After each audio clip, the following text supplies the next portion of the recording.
में India alliance की तीसरी मीटिंग संपन्न हुई है, तो क्या क्या मुद्दे थे, क्या रोड मैप तैयार हुआ है, किस चीज़ के बारे में बात हुई है? देखिए, ये जो मीटिंग हुई, तीसरी मीटिंग इंडिया अलायंस की, बहुत ही सार्थक मीटिंग हुई और अच्छी चर्चा हुई 2 दिनों के अंदर।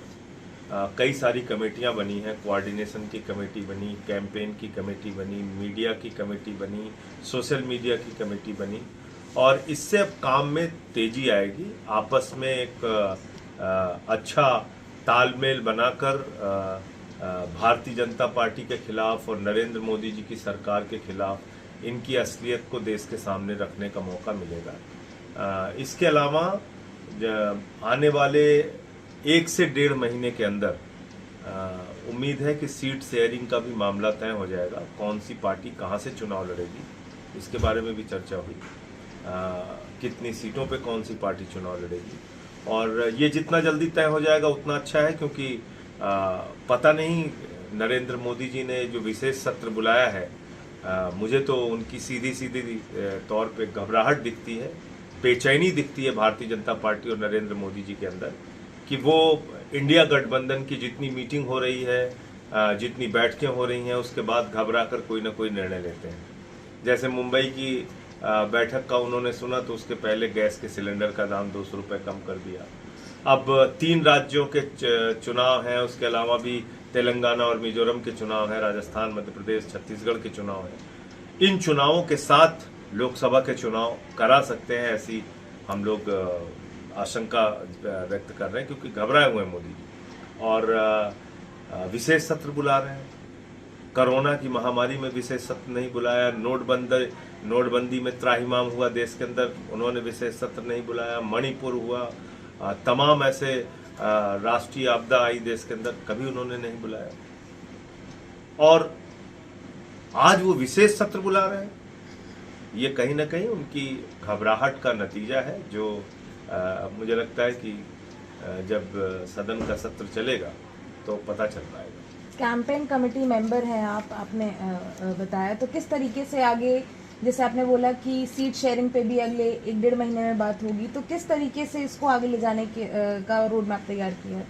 देखिए, जहां तक कैंपेन कमेटी का सवाल है या जो और भी कमेटियां बनी है, हम सारे जो ये इंडिया अलायंस है, इसका मकसद क्या है? प्रधानमंत्री नरेंद्र मोदी जी सिर्फ एक व्यक्ति के लिए काम कर रहे हैं। सारे आकाश से लेके पाताल तक, जहाज से लेके जमीन के नीचे का कोयला तक, सब कुछ अपने दोस्त को देते जा रहे हैं। आज भारत की बदनामी पूरी दुनिया में हो रही है, जिस तरह से भ्रष्टाचार के मामले प्रधानमंत्री के करीबी दोस्त के सामने आए हैं। बेरोजगारी का आलम यह है कि 4 साल की नौकरी सेना में आप दे रहे हैं और -50 डिग्री टेम्परेचर में आप कह रहे हैं +50 डिग्री टेम्परेचर में सियाचिन और जैसलमेर में हमारे जवान जाके ड्यूटी करेंगे। लेकिन जो मोदी जी के करीबी हैं, उनका लाखों करोड़ रुपए माफ कर दिया गया। महंगाई का आलम यह है, किडनी का, कैंसर का, टीबी का, हार्ट का, सारी दवाएं महंगी, सब्जियों का दाम महंगा, पेट्रोल महंगा, डीजल महंगा, सरसों का तेल महंगा, महंगाई आसमान पे है। किसान को उसके फसल का दाम नहीं मिलता, लाठियां मिलती हैं। तो ये जो तमाम मुद्दे हैं, ये हम लोग जनता के बीच में अभियान चलाकर बताने का काम करेंगे और मोदी जी की भ्रष्ट सरकार के खिलाफ जनता को लामबंद करेंगे। जितने इंडिया गठबंधन के दल हैं, ये भारत के 60 से 70% लोगों का प्रतिनिधित्व करते हैं। बड़ी बड़ी पार्टियां हैं, बड़े बड़े नेता हैं इसमें और मैं एक ही बात कह सकता हूं कि 2024 के अंदर इंडिया का प्रधानमंत्री बनेगा, अडानी का प्रधानमंत्री नहीं बनेगा।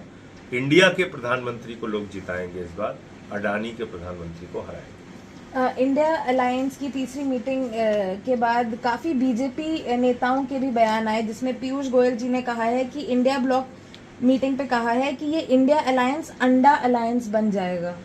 देखो, अहंकार राजनीति में बहुत बुरी चीज होती है, लेकिन अफसोस है कि ये बीमारी जो है पूरी की पूरी भाजपा को लग चुकी है। वो अहंकार में डूबे हुए हैं, तानाशाही में डूबे हुए हैं, कुछ भी बोलेंगे, कुछ भी कहेंगे।